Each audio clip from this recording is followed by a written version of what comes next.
Bin, gusto ko to. Nakita ko kay Alvin. Mahal yan! Gano'n ka mahal yung mahal? Dumalim na ako. Okay. Lumalim na ako. Hanggang dumating sa point na, nakita ko na yung, nakita ko na yung gusto ko. So, this is Ninong Rice. First ever Seiko watch. Yung next kong biniling relo, medyo kumikita na ng konti, may Yeah. mga sponsors na. Hanggang ngayon, kapag tinitingnan ko yung relo na yan, gandang-ganda pa rin talaga ako sa kanya. 7 Friday. 7 Friday. Nadinig ko na to. Yes. Ano Nadinig siya ko na eh. to. Ito yung mga klase ng watch brands na wala namang in-house movements. I think Miyota ang... Miyota Movement, Citizen. May nabasa lang ata ako sa internet o sa comment section ata na, Ninong Ray, magsuot ka ng... check mo yung 7 Friday, bagay sa'yo. Chinek ko, meron sa Green Hills. Punta ako. Hindi ganoon uli. Sir, eto presyo niya. Nakalimutan ko Eto na naman yung sale. Oo, Okay, nakalimutan ko yung Okay. presyo niya. Estimate. Oo, pero ipagpalagay na lang nating 70,000. Pero sir, ngayon may promo kami. Mura na lang. Eto, ano to? Parang ipagpalagay natin na 50,000. Okay. Pagpalagay natin. Okay. Hoy! Savings! Pero bukod kasi doon, gusto ko rin talaga yung look ng relo kasi unique talaga siya. Okay. Sobrang unique ng itsura ng 7 Friday. So, sinuot ko ng matagal yung 7 Friday na relo. To the point na bumili pa ako ng isa at nagpaplano pa akong bumili ng isa pa nung time na yon. Nung nabili ko yung pangalawa kong 7 Friday, hindi ko siya trip. Ano yun medyo racing style yun, kulay dilaw, para match sa Vespa ko. Na dilaw. I see. Pero for some reason, hindi siya magandang isuot. I think that was the strap yung problema. Tapos masyado rin siyang loud. Pag nag-frame ako ng camera, tapos lumalawat yung relo ko, umaagaw ng attention. Yeah. Doon ko na-realize na hindi pala siya dapat ang sentro kasi pagkain ang ginagawa ko. Tulad na lang sa personality mo. Ang personality mo ay nakasentro sa sa kung ano man yung suot mo. Exactly. Oo, hindi dapat ganun. Doon na yung point ata na binilan pa ako ata ni mama ng isa pang Techno Marine. Binila ka ulit ng nanay mo. Ang lupit na nangyari noon. Grabe nanay mo. Nag-mall lang ako, tapos nag-milk tea ako sa shoutout sa Serenity. Taho in order ko noon. Tapos nakita ko si mama sa mall. So hindi mo alam na nasa mall ang nanay mo? Hindi. Nagkasalubong kayo? Oo. Tapos lupit ng nanay ko. On the spot, binala niya ako Techno Marine kasi nakita kami sa mall. Oo. Tapos, na-post ako sa story. Yung kaklase ko na very into Seiko, Okay. si Rafael Perez. Sabi niya sa akin, huwag ka na mag-Techno Marine, mag-Seiko ka na. So this is the first yung encounter mo sa Seiko na. Sabi ko, libre lang kasi. Libre, tinanggap ko. Alangan naman manghingi pa ako. Parang ganun yung sagot ko. Tapos eto na, si Alvin, halos ganun din sinabi niya. Pre, mag-Seiko ka. Sabi niyang ganun. Sabi ko, Seiko, noong ko pa naririnig yan, bata ako. Pero wala talaga. Hindi yung wallet No. Hindi yung wallet. Sabi ko, bibili ba ako ng Seiko? Wala akong idea dyan. Tumingin ako ng mga Seiko. Sabi ko, medyo generic looking yung mga watches sila. Wala nung TW steel na nagsusumigaw. Ayun, sumisigaw na Oo, kaya walang walang 7 Friday na square. Alam mo yun? Sabi ko, parang di ko trip. Tapos research lang ako ng research. Hanggang, mga 2 buwan, 3 buwan ako nag-research noon. Hanggang may nakasalubong ako. Saan to? Sa internet ko nakasalubong. Sa internet? Oo. Okay. Nakakita ako ng Marine Master 300. Ooh. Oo. Big cut? Oo. Marine Master? Sabi ko, Bin, gusto ko to. Nakita ko kay Alvin. Mahal yan! Gano'n ka mahal yung mahal? Dumalim na ako. Okay. Lumalim na ako. Hanggang dumating sa point na, nakita ko na yung, nakita ko na yung gusto ko. So, this is Ninong Rice. First ever Seiko watch. Okay. This is the tuna. Emperor Tuna. Oo. Yeah. Ngayon, kung bakit ito yung nagustuhan ko, una sa lahat, sobrang unique. Tinitingnan ko siya. Sabi ko, bakit tuna? Kasi mukha daw lata ng tuna. Yes, mukhang lata ng delata. Okay. Tapos tinignan ko lahat ng line na ganito. Ito yung pinaka nagustuhan ko. Ceramic bezel, may konting ginto, pero siya, malaki. Alam mo yun? Yes. Yan doon ka pa rin eh. Naalala ko to. Nagpupunta ako kila Ninong Ray dati. Nakikita ko suot niya to eh. So actually, nung nakita ko nga to, sabi ko, ganda nito, Raya. Sinukat ko. Nung sinukat ko, parang lumagpas ata sa risk ko sa sobrang laki. Pre, ano ata to? I think this is 52 or 55. Ang laki nito, pre. Ano siya, for a first Seiko, may presyo na siya. Oo. Mahal na rin talaga siya. Yun nga eh. Ang mga hinahanap sa akin usually ng mga nagsisimula pala sa Seiko, Seiko 5, ganyan, yung mga SNKK series, yung mga nasa around 7,000, 8,000, ganyan. Oo. Ito medyo mahal na siya kasi nag-i-invest din ako sa sarili ko eh. Alam mo yun. Ang maganda dito kasi, sa akin kita mo may asin-asin pa yun, hindi ko nilinis siya. Sige, malaki siya. Pero it doesn't wear that big. Kasi wala siyang lugs. Yes. Wala siyang lugs. Yun yung hindi na... Kasi kapag nakita mo in paper, 55? Yeah. Pucha, ang laki naman yan. Well, medyo malaki risk ko. 7.5 to 8 ako yung risk ko. Actually, nag-comment pa nga si Alvin nun na ang mahal daw nito. Naalala ko yun kami nag-uusap nito Pero sabi ko, kesa bumili ako ng murang ayoko. Totoo. Bibili na lang ako ng mahal na gusto ko. Maraming ganun na tipong they settle for the cheaper one just because namamahalan sila. Pero yung gusto talaga nila is yung mahal. Ipon ka na lang ng konti. Ipon ka na lang. Totoo yun. Give it time. Kung kailangan mo pag-ipon ng 3 taon, sige, okay lang yan. Diba? Ang gusto ko sa kanya, yes, malaki siya. Pero itim siya lahat, so understated siya. Hindi siya nagsusumigaw. Hindi siya stainless, hindi siya silver. So, ang gusto ko pa dito, maganda yung kapit ng goma sa komportable yung strap. So, maganda ang silicone strap ng ng Seiko talaga.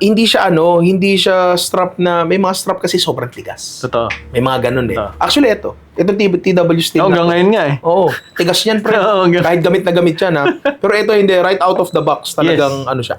Ang ganda niya talaga. Pero kasi for sure may mga maghahanap sa akin nito Matagal na 'tong ni-release, guys. This is the Emperor 2 na. Napakagandang isuot niyan, promise.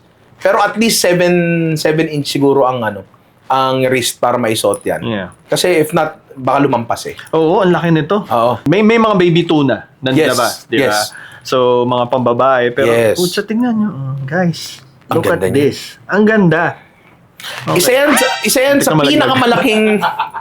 carpet naman. Okay lang, kahit malaglag ka, kahit pukpok mo yan Isa yan sa pinakamalaking relo na meron ako. Pero, yan din isa sa pinaka-komportabling relo na meron ako. Napakaganda. Ito, isa pa rin to sa paborito ko. Tapos sinuot ko yan nung tuna episode kami. At meron nakakatch nun. Kala ko wala makakatch. Talaga? Meron naman talaga. May konting kwento lang ako tungkol sa Seiko na yan. Okay, bago siya maging Ninong Rai, siya yung nag-influence sa akin na magsimula na mangolekta ng Seiko. Si Ryan nagsabi sa akin na, tol, try mo to Seiko. Pero, bago kita na-influence, in-influence muna ako ni Alvin. Si Alvin talaga nagsimula niyan. Si Alvin talaga nagsimula nito, sakit na to. Patient zero yan. Actually, meron pa kaming meron kaming Facebook group. Lason group. Ninong Rai Lason Club. Tapos picture ni Benumancer. Witty. Tama. So, ayun. Yun nga, ang kauna-unang relo na automatic watch na nabili ko is a Seiko. It's the white samurai na Seiko. White dial, waffle dial, sapphire crystal, ganon, ceramic bezel. So talaga pinag-aralan ko kasi unang Seiko ko. So nasa magkano to? Nung binili ko to, nasa around 27,000. Actually, kung di ko nakilala si Ninong Rai, baka wala tayo dito. Wala ako dito Wala tong ganitong studio, hindi ako nakakapag-vlog about watches, and at the same time, hindi ko rin magagawang hanap buhay yung pagbenta ng mga watches. So, I'm very thankful na nakilala ko si Ninong Rai. Kahit puro kalokohan kami nun, Diyos ko, magsisimula kami mag-Dota, oras? Alas 9, matatapos kami alas 3, alas 4. Diba? Talo pa. Pre, Puyat ka na, masama pa yun mo. naglalaro tayo sa kwarto. Dala-dala ng kanya lang. Ang liit-liit ng kwarto ko, pre. Sobrang liit ng kwarto ko. Totoo. Tapos meron lang tayong... Nasa computer ako, tapos may isang maliit na lamesang square na nakaikot kayo. Ganun. Pero ayokong isipin ng audience na presyo ang main factor kung ba't ako bibili ng relo. Kasi sa pagitan nitong mga to, bibili ako ng malilit. Halimbawa, bumili ako ng Chun-Li. Ang ganda nung Seiko na Chun-Li. Ang ganda nun. Bumili rin ako ng Seiko na 75th anniversary ng Vespa. Oh, Meron din ako noon. Yung oo. Seiko 5. Seiko 5. Oo, mga tiga ano yun, tiga around 20 plus. 15 to 20,000. 20 plus, oo. Mga ganun siya. Meron din ako nung Boracay Sunrise. Yun ang ganda. Napakaganda ng turtle case. Ang ganda talaga. Well, pasok sa akin. Hahanap ka lang talaga ng case na bagay sa'yo. That's a Seiko Turtle, by the way. Usually, yung mga malalaking tao, malalaking wrist, ang pinipili nila is Seiko Tuna, Seiko Sumo, or yung turtle. Yeah. Kasi nasa around 44 pataas yun eh. 43, 44, 45 pataas yung mga Yes. cases niyan. Kanina nabanggit mo, whenever you're looking for a watch, you look for something that speaks to you. Yes. Diba? It's not about the price, it's not about if it's going to be flashy or anything like that. Ang tanong ko ngayon kasi, I have here like 3 categories of a watch collector. So meron treasure hunters. Ito yung mga tipong gusto sa yung mga hard to find na mga ano yan, mga Alton Brown yan, mga ganyan. Oo. Yung mga hard to find. Tapos there's a thematic collector. Nagsisimula yan sa mga birth year watch eh. Diyan magsisimula yan. Yes, oo. Maganda. Actually, mga birth year, naghahanap pa rin ako. Ngayon, kung meron kayong 1982 na vintage na Seiko, okay, let me know. Baka meron din kayo 1989. Oo. Kahit wala nang papeles. Asahan ko ba kung may papeles yan? Oo naman. Wala Hindi na. naman kailangan. Message rin ako. You know what? For a Seiko, ito kasi medyo na-hype nga yung mga papers, ganyan. Yung mga Rolex naman kasi yung mga luxury watches. I mean, whenever it doesn't have a papers or box or anything like that, bumabagsak yung presyo nila like around 15% if I'm not mistaken. Pero pag kasi sa mga Seiko na ganyan, I mean kung bumaba man ang presyo niya, mga 500, 1,000 lang na may bababa ng presyo niyan. So hindi... Depends on the watch, of course. Oo, depende talaga if it's a limited. Pero po siya, imagine mo, Apocalypse na may papeles, resibo, tsaka kahon.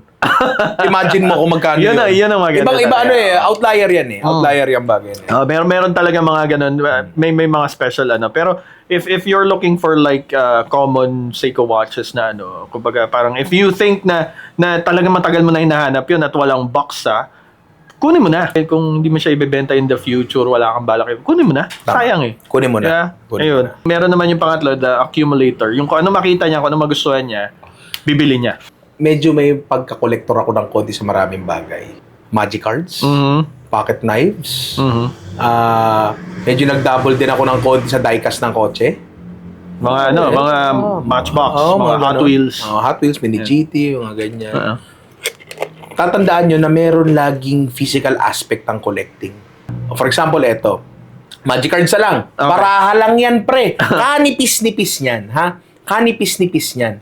Pero yung physical aspect ng pagkikip sa kanila in a good condition, yung kailangan may dehumidifier tong cabinet na to. Ayan. Tapos making sure na hindi siya dumidikit halimbawa dun sa sleeve, mga ganyang bagay. Halimbawa pa yung bulk ng dami ng kinokollect mo.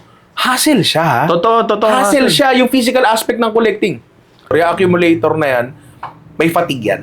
Totoo. Naniniwala ako May doon. fatigue yan. Na naaabutin mo balang araw yung tipong, parang, teka, wala na akong mapaglagyan. There will come a point na pipili ka ng 6 sa collection mo, Totoo. bibenta mo yung iba. Totoo yan. May ganun.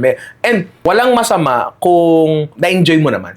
Totoo. Walang masama doon. Pero lagi nyo lang i-consider yung physical aspect ng collecting. Hindi talaga siya madaling bagay. Yun sinasabi ng karamihan ng mga hindi nakakaintindi sa collection. Yung mga sasabihin, especially watches.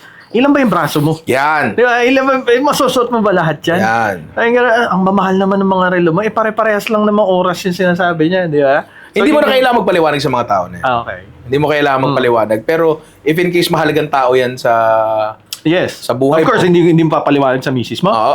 Papaliwanag mo yan. Papaliwanag mo ng konti yan. Sa mga naysayers na hindi naman mahalaga sa buhay mo, Yes. hindi mo kailangan magpaliwanag sa kanila. Totoo. Tsaka kung mahal ka naman yan tao na mahalaga siya sa buhay mo, to a certain degree, magbibigay naman ng benefit of the doubt sa yan at magbibigay yan ng konting understanding sa'yo. Totoo. Naranasan ko rin yan sa misis ko. Kasi yung Funko Pop ko sa bahay, hindi ko na alam kung saan ko ilalagay. Yung iba nga nandito na eh. See? Yeah. Ayan o. Hindi ko na alam kung saan ko ilalagay. I have toy collection, I have shoe collection, I have watch collection. Ang maganda lang talaga sa mga mahal natin sa buhay is they understand, na They try. Yeah. They try to understand, but eventually, parang Ikaw rin mismo magkakafatig eh. Totoo. So, temper nyo lang ng konti excitement. Konti lang. Ay- Ano yung isa? Mathematic. Yung tipong ang ano niya, ang gusto niya pag nangongolekta. Ako parang ganito ako May dito. kilala ko niyan. Ang gusto ko parang may history, may background.